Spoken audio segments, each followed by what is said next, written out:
Hello, my dudes and dudettes. This is Timmy. In this episode, I want to talk about the importance of being able to fix your own vehicle on the road. And I also want to take you on a little adventure to the second most glaciated range of mountains in North America on a little Snowmachine adventure. So I hope you guys enjoy it. And yeah, here we go. Welcome to Truck House Life, baby.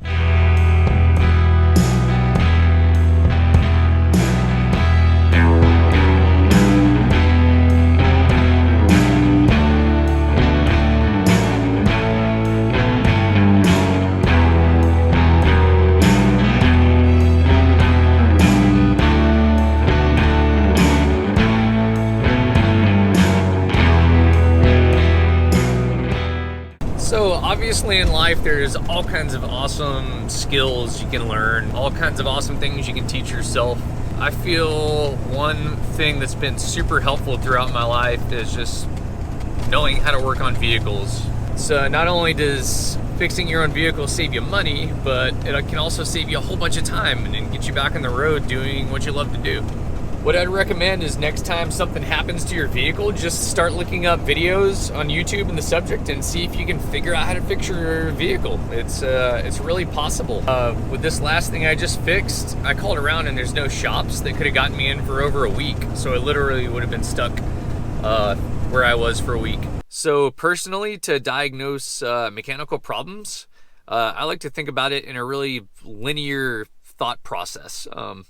Let's say, my engine's overheating. Okay, it's overheating because it's not cooling off.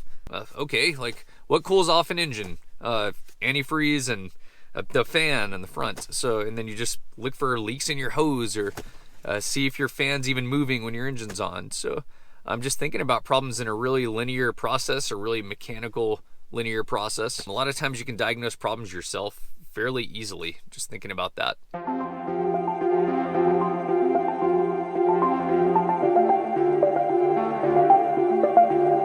It's about maybe 10:30 at night. I was just driving down the highway and went to make kind of a slight left turn on the highway, and I couldn't turn. I had no power steering, totally gone. So I hit the first exit quick as I could, popped the hood, and my power steering hose just blew out of the pump and sprayed power steering fluid all over the place.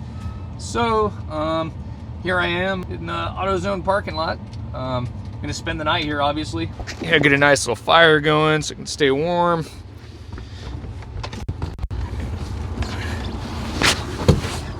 Oh yeah. And there you go. Here until the morning. It's pretty entertaining being stuck in the AutoZone parking lot overnight. I will give you that. There's this dude's about to get a DUI. Oh yeah, buddy. It's getting sketchy. Here we are, y'all. It's about -6 out, wind's blowing 25 miles an hour. It's pretty chilly. And I'm hacksawing the power steering line here. And that way I can get a socket on that nut and back it off. Can't get a flat boxing wrench fit on it, so here we go. And there she is. Now I get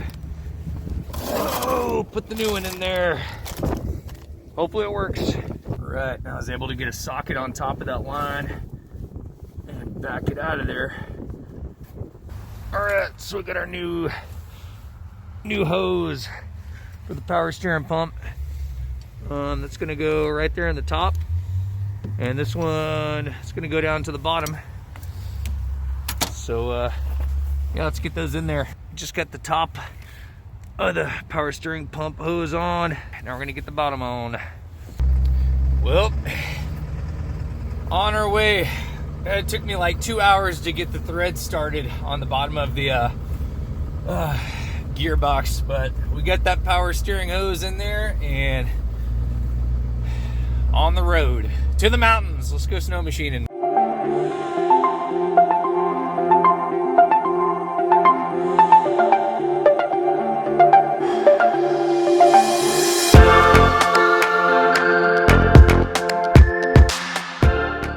Man, you remember like when you were a kid, you had to actually look at maps to figure out where you're going?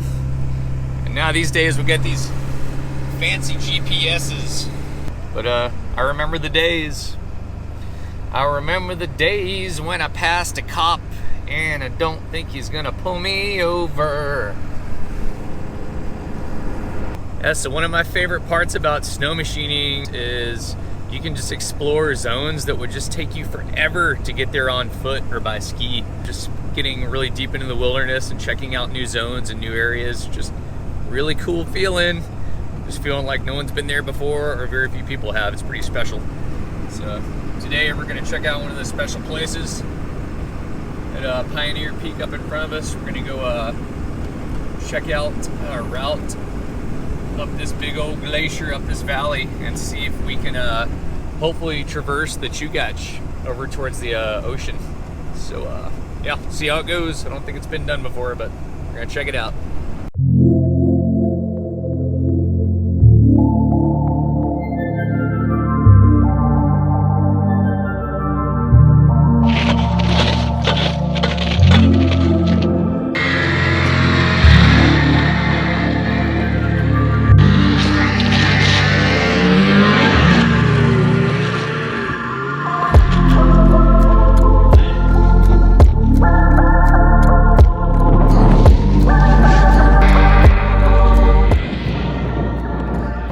Made it around the first pinch.